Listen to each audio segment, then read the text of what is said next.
Bonjour et bienvenue à Hockey le Magazine. Cette semaine pour vous, Sylvain Lefebvre raconte son parcours vers la LNH. Le portrait de l'entraîneur-chef des Harfans du Triolet Pee-Wee 3A, Alexandre Perron. On découvre différents accessoires avec le trio hockey. Jocelyn Thibault nous parle agilité et technique de gardien de but. Mais tout d'abord, Serge Beausoleil de l'Océanique de Rimouski et Marc-André Dumont des Screaming Eagles du Cap-Breton nous parlent des grandes différences entre diriger dans la Ligue de hockey junior majeur du Québec et la Ligue de hockey midget 3A.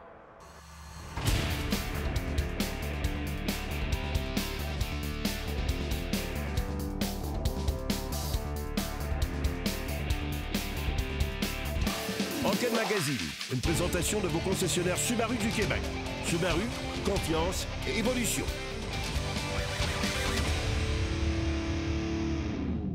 En compagnie de Marc-André Dumont, directeur général et entraîneur-chef des Screaming Eagles du Cap-Breton, et de Serge Beausoleil, entraîneur-chef et directeur général de l'Océanique de Rimouski. Marc-André, si vous pouviez résumer un peu votre expérience dans le Midget 3A et dans la Ligue junior majeure du Québec jusqu'ici. J'ai eu 3 stages, Midget 3A, un stage de 2 ans comme adjoint à Guy Boucher avec les Lions du Lac-Saint-Louis. Ensuite, entraîneur-chef à Châteauguay avec les Patriotes. En 2005-2006, je suis retourné 1 an et demi également avec Châteauguay et j'étais 3 ans et demi à Val-d'Or. Et puis là, depuis décembre 2012, je suis avec les Screaming Eagles du Cap-Breton. Serge? Une année comme adjoint à René Matt dans le Midget 3 et 6 années en tant qu'entraîneur-chef. Et puis, je suis avec Rimouski depuis 2011. Ça passe vite. Hein? Serge, si on parlait de votre arrivée à Rimouski, ça a été quoi les ajustements à faire en tant que coach du Midget 3A à la LHJMQ? Bien sûr, la clientèle est plus âgée. Je pense que c'est la première chose qu'on peut nommer. En même temps, le calibre est plus élevé, mais ça reste du hockey. Il n'y a pas tant de distinction de paramètres qu'il faut ajuster. C'est une ligue qui est très compétitive. Il faut gagner. En même temps, on est une ligue de développement et c'est ce qu'il faut centrer. Marc-André, toi, est-ce que tu as dû changer des choses dans ton approche quand tu es arrivé au Cap-Breton? Oui. Je pense que, comme Serge le mentionne, du hockey, ça demeure du hockey. Donc, ce qui est important, c'est de demeurer soi-même. Et puis, c'est la clientèle qui change. Donc, tous les éléments hockey que tu développes comme entraîneur, ton identité, tes valeurs, les choses qui sont importantes pour toi dans ton système de jeu, dans la manière que tu veux que ton équipe se comporte, ces éléments-là, tu les apportes avec toi et tu les transfères dans un niveau suivant. Serge, la Ligue Midget 3 du Québec, c'est une ligue de développement, tandis que la Ligue de hockey junior majeur du Québec, c'est pratiquement comme une mini-ligue professionnelle. Est-ce qu'en tant qu'entraîneur-chef, on le ressent, ça? Pour moi, c'est carrément une ligue de développement aussi. Okay. On développe les joueurs Puis je pense, pour le niveau professionnel, je pense que Marc-André touche un point qui était important quand on disait qu'il faut s'adapter à notre clientèle. Et un entraîneur, c'est quelqu'un qui s'adapte, oui, avec les systèmes de jeu, mais aussi avec les individus. Et puis, c'est à nous de le faire, que le joueur soit meilleur au niveau de son potentiel, avec plus de talent, qu'il soit plus vieux, qu'il soit plus âgé. Ça fait partie du boulot qu'on a à faire.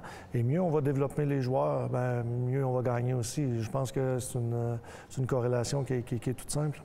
Parlons-en justement de développer des joueurs. Bon, récemment, Frédéric Gauthier a été repêché par les Maple Leafs de Toronto. Encore plus récemment, Pierre-Luc Dubois au 3e rang par les Blue Jackets de Columbus. Qu'est-ce qu'on ressent comme entraîneur-chef quand on voit un de nos jeunes être repêché comme ça dans la Ligue nationale? Bien, je pense que c'est un sentiment de fierté pour toute l'organisation. C'est un sentiment de fierté pour les entraîneurs, pour les coéquipiers, pour la communauté. C'est des choses qui ne sont pas fréquentes. Que ce soit Frédéric, que ce soit Pierre-Luc chez nous, être repêché en première ronde dans la Ligue nationale, c'est tout un exploit. C'est un travail de longue haleine. Ça représente beaucoup d'éléments aussi. Il n'y a pas juste le talent de joueur, il n'y a pas juste l'environnement, il n'y a pas juste les parents, il n'y a pas juste l'entraînement hors glace estival. Il y a un paquet de facteurs qui rentrent en ligne de compte. Il demeure que c'est des moments qui sont magiques pour ces familles-là, qui sont magiques pour nos organisations respectives. Il y a une grande fierté qui vient avec ça. Et je pense que ça donne beaucoup de gaz, d'essence à la machine de ton équipe à se dire, bon, bien, on a produit ce type de joueur-là, on est capable de le refaire encore. autant à Rimouski qu'au Cap-Breton, vous avez des longs trajets en autobus. À quel point c'est important de bien encadrer les jeunes pour qu'ils fassent leurs devoirs, leurs études dans les voyages? L'encadrement dans le hockey junior majeur du Québec aujourd'hui en 2016 est exceptionnel si on compare à d'autres décennies ou à d'autres époques, parce que tous les entraîneurs qui sont avec l'équipe, les conseillers pédagogiques qui sont avec les équipes, même le staff administratif sont vraiment conscientisés à s'assurer que nos jeunes sont bien dans leur environnement junior majeur, dans leur ville d'adoption et qui peuvent grandir, qui peuvent se développer avec tout ce que ça comporte, que ce soit des beaux moments, des obstacles, des échecs, des moments difficiles. Et je pense qu'ils en ressortent à 19 ou 20 ans, qui deviennent des professionnels ou non, des joueurs universitaires ou qui continuent à l'université ou qui rentrent sur le marché du travail. Ils ont un bagage qui est absolument unique. Marc-André, Serge, merci beaucoup et bonne saison. Merci, Raphaël. Cette semaine au quiz, on vous demande avec quelle équipe Sylvain Lefebvre a-t-il joué dans la Ligue de hockey junior majeur du Québec de 1984 à 1987? A. Laval, B. Sherbrooke ou C. Shawinigan? La réponse après la pause.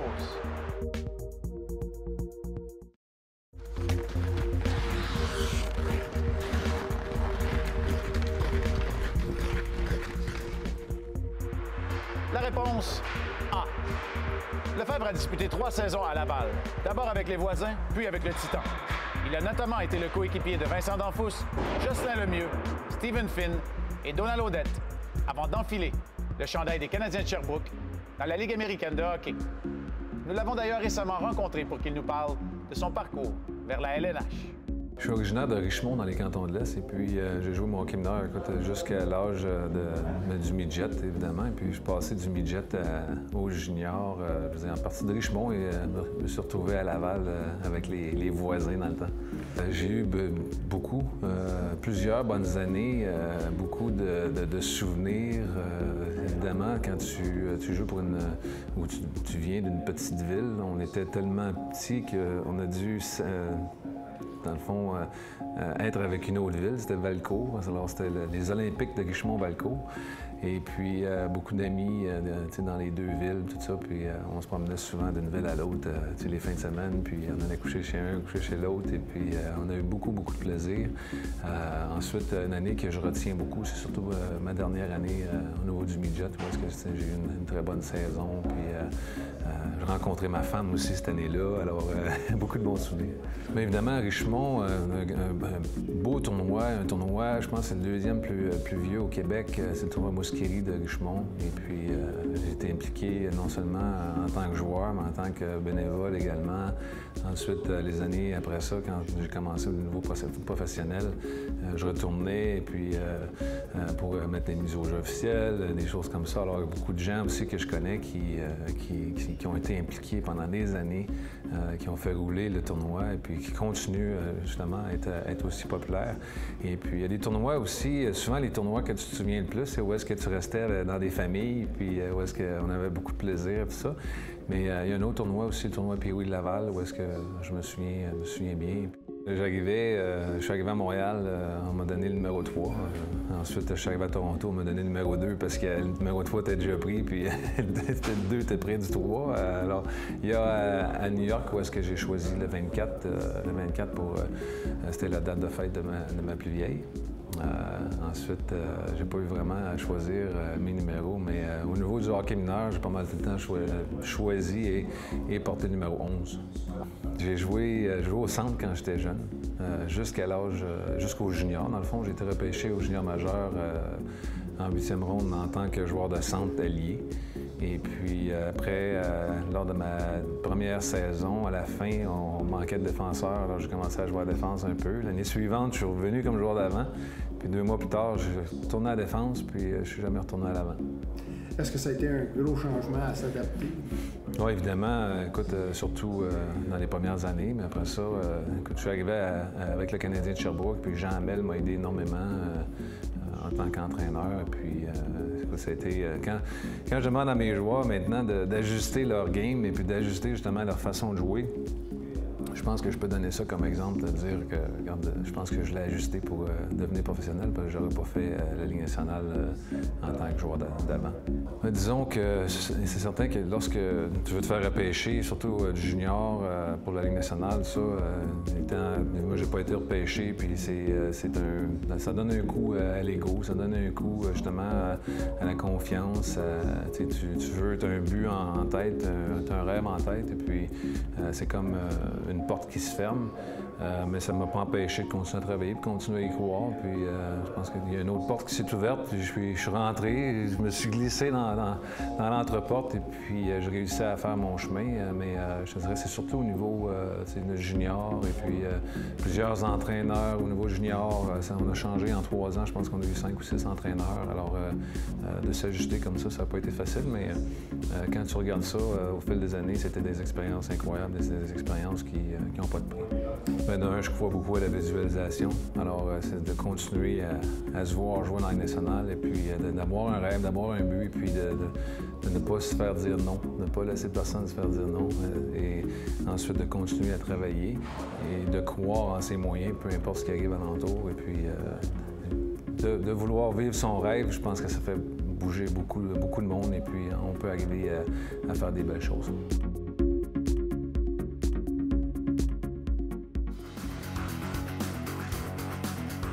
Cette chronique équipement vous est présentée par le Trio Hockey, Sport Rousseau, Hockey Expert et l'entrepôt du hockey.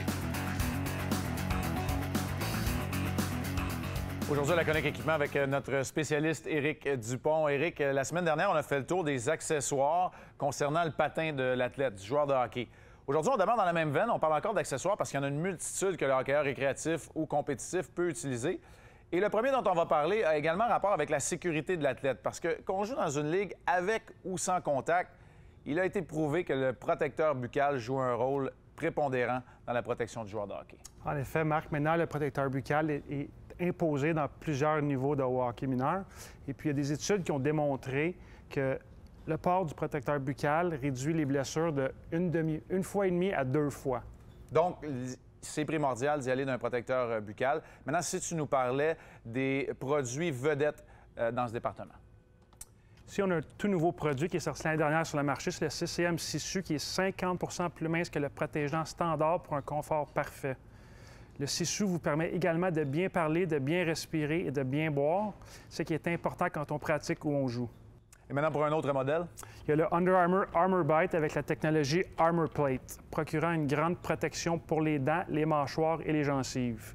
Il s'agit d'un protégeant en polymère breveté pour un ajustement confortable qui peut être porté avec ou sans courroie. Et ça, évidemment, l'histoire de la courroie, c'est une préférence personnelle. La courroie qu'on peut attacher à l'intérieur du protecteur facial complet, de la grille du jeune hockeyeur ou du hockeyeur récréatif. C'est une question de goût, vraiment. Il y a Shock Doctor aussi qui nous présente une option assez intéressante. Exactement. Eux aussi, avec ou sans courroie, différents seniors, juniors, enfants. Le Shock Doctor Gel Max, avec une doublure en gel pour plus de confort. Et tu nous parlais des grandeurs. Ça va pour toutes les compagnies, dans le fond, qui proposent des modèles pour juniors, pour enfants ou encore pour adultes. On va demeurer dans le chapitre des accessoires. Écoute, quand j'ai commencé à jouer au hockey, c'était le support athlétique, la coquille protectrice, une jarretière également. On y allait avec des élastiques, des courroies, le ruban pour bien tenir en place les bas et également les jambières. Mais disons qu'on a passé à une autre étape pas mal à ce chapitre-là. Hein? Oui, on est loin de ce temps-là, Marc. Mais maintenant, on a des shorts Vic et Bauer de différentes qualités, de différentes technologies. Mais ces modèles-ci sont anti-odeur. La coquille est à l'intérieur, est incluse à l'achat. Et puis, on peut attacher nos bas grâce au velcro qui sont à l'avant et à l'arrière. OK. Donc, on s'assure que l'équipement demeure bien en place et en même temps, on est bien protégé. On poursuit un petit peu dans la même veine encore une fois. Et du côté de Bauer, tu veux nous parler d'un protège-cou, un élément essentiel aussi là, au niveau des accessoires. Exactement. On a un protège-cou ici, mais on en a une multitude en magasin. Technologie 37.5, anti-odeur, anti-sueur. Et puis en Kevlar, donc anti-coupeur et protège bien le cou. Donc, ça fait pas mal le tour des accessoires aujourd'hui. Évidemment, pour tout hockeyeur dont ils ont absolument besoin, des accessoires qui les protègent aussi. Lorsqu'on vient faire l'achat de ce type d'accessoires, il y a certainement des critères d'achat qu'on doit respecter. Effectivement, c'est très important d'avoir la bonne grandeur et être confortable. Et nos spécialistes en magasin sont là pour vous aider si vous avez des questions. et pour les ajustements également. Donc, on se présente ici en magasin. Alors, il y a une multitude d'autres accessoires également, certaines qui sont plus optionnelles que celles qu'on vous a présentées aujourd'hui. On va en parler tout au long de nos chroniques, tout au long de la saison. Pour la semaine prochaine, on se concentre sur les sous-vêtements athlétiques, les combinaisons donc de performance. À la semaine prochaine, Éric. C'est Xavier Ouellet. Vous regardez Hockey le magazine à RDS. Le portrait de la semaine. Une présentation de Hockey le magazine. En kiosque et sur votre application mobile maintenant. En compagnie d'Alex-André Perron, entraîneur-chef des Harfans du Triolet Pee-Wee 3A. Alexandré, tu es entraîneur-chef avec le Pee-Wee 3A et tu es également impliqué dans le sport-études. Résume-moi un petit peu tes fonctions présentement. J'ai la chance d'avoir une tâche à temps plein au sport-études de l'École secondaire du Triolet. Le matin, je suis avec un groupe midget féminin, donc des filles midget 2A, midget 3A. On a 15 heures d'entraînement par semaine. Avec eux, le développement est beaucoup plus rapide. Les filles de secondaire 4-5. Par la suite, je donne un coup de main dans nos différentes équipes. Dans notre programme, on a 8 équipes. On est quand même un des gros programmes au Québec. Puis, je finis ma journée avec notre équipe Pee-Wee 3A. J'ai la chance de voir mes joueurs chaque jour durant la semaine. On réussit à créer un lien assez rapide. Puis, on réussit à avancer aussi assez rapidement dans le développement. Est-ce que tu te considères privilégié de pouvoir faire un boulot à temps plein dans le hockey? Oui, exactement. Quand j'ai pris la décision de faire un bac en éducation physique à l'Université de Sherbrooke, c'était un de mes objectifs d'avoir la chance de faire du hockey à temps plein. Je pensais pas que ça se ferait aussi rapidement qu'à la sortie de mon baccalauréat. Déjà, depuis 2 ans, je gagne ma vie avec le hockey. En plus d'être un travail, c'est une passion, puis je me considère pleinement privilégié. Je sais qu'au Québec, il n'y en a pas beaucoup qui ont la chance de faire ça à temps plein, mais ouais, pour moi, c'est clairement un privilège. Qu'est-ce qui t'a mené à ton poste actuel? À quel âge tu as commencé à coacher? J'ai commencé à coacher à 18 ans. J'ai un parcours, le début de mon parcours est un peu spécial. J'ai arrêté de jouer au hockey midget en Abitibi-Témiscamingue, d'où est-ce que je suis originaire. L'année d'après, j'entraînais la même équipe pour laquelle j'ai joué avant. Par la suite, je suis venu à Sherbrooke faire mon bac en éducation physique. J'ai cogné à la porte des Harfans du Triolet, j'ai offert mes services. Ils ont eu besoin de moi au midget espoir la première année, j'ai commencé là. Par la suite, je t'ai donné un coup de main au Cougars du Collège Champlain, junior 3, à l'âge de 20 ans. J'avais encore l'âge de jouer dans la ligue, j'avais l'âge de certains des joueurs que j'étais leurs entraîneurs. J'avais pas le talent pour jouer là, mais j'avais encore l'âge.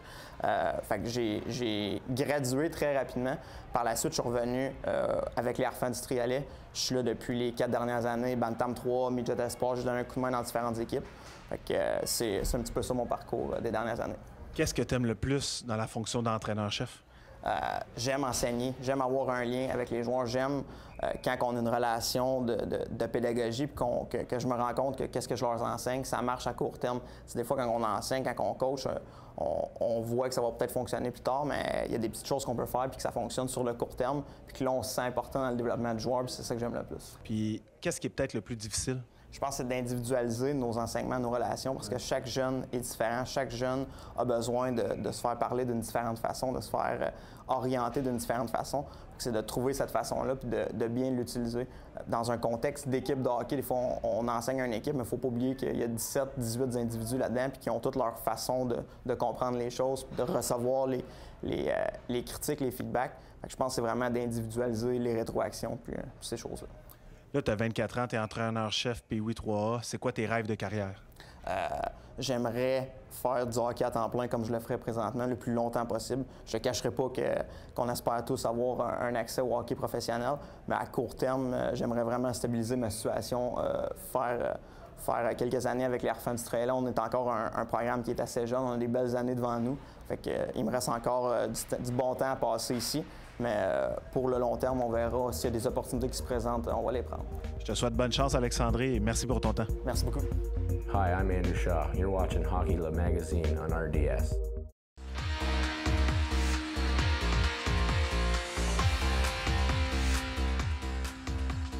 Sur la glace, une présentation de vos concessionnaires Subaru du Québec. Subaru, confiance et évolution.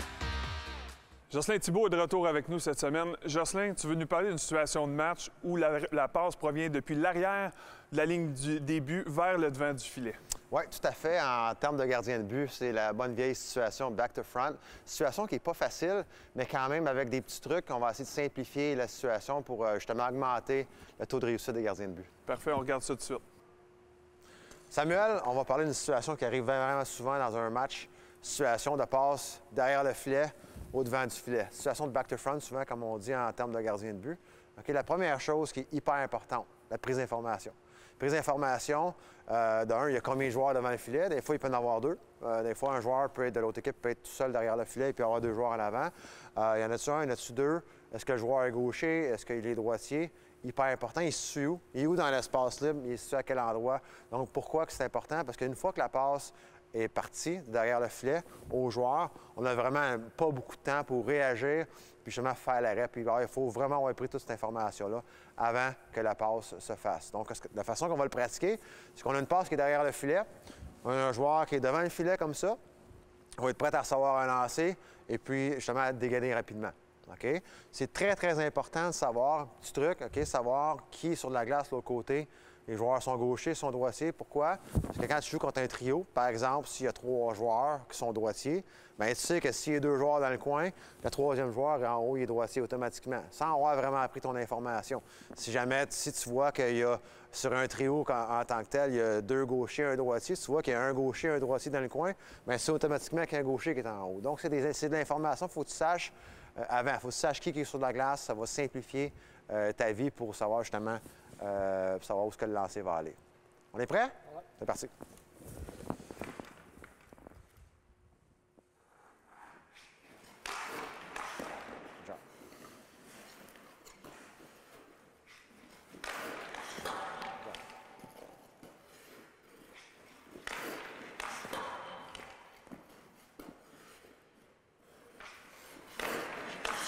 Job. Job, Samuel. Très important. Ton information était prise, tu as bien poussé, mais qu'est-ce qui t'a aidé vraiment à faire l'arrêt? C'est que le fait que tu étais arrêté sur le lancer. Quand on est stable sur le lancer, on augmente nos chances de réussite de beaucoup. Ça va? On lâche pas.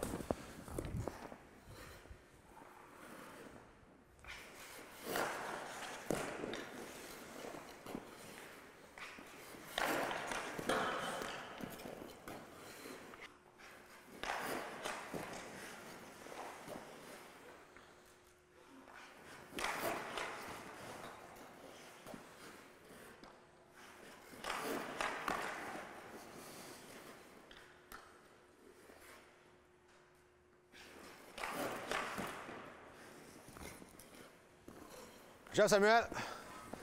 Fait qu'en résumé, Jocelyn, la technique, c'est bien beau, mais si on n'a pas pris notre information, on complique les choses. Oui, tout à fait. L'arrêt comme tel, c'est vraiment la pointe de l'iceberg. Ce qui est important, c'est de prendre l'information. Est-ce que le joueur en haut est gaucher, droitier, il est situé où dans l'espace libre? Une fois que cette information-là est prise, ce qu'il reste à faire, c'est faire l'arrêt.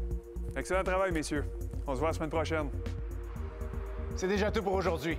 La semaine prochaine, on en apprend davantage sur la supervision des arbitres faite par Hockey Québec. L'espoir des Blue Jackets de Columbus, Pierre-Luc Dubois, nous raconte son parcours vers la LNH. Le portrait d'un arbitre prometteur, Étienne Jacques.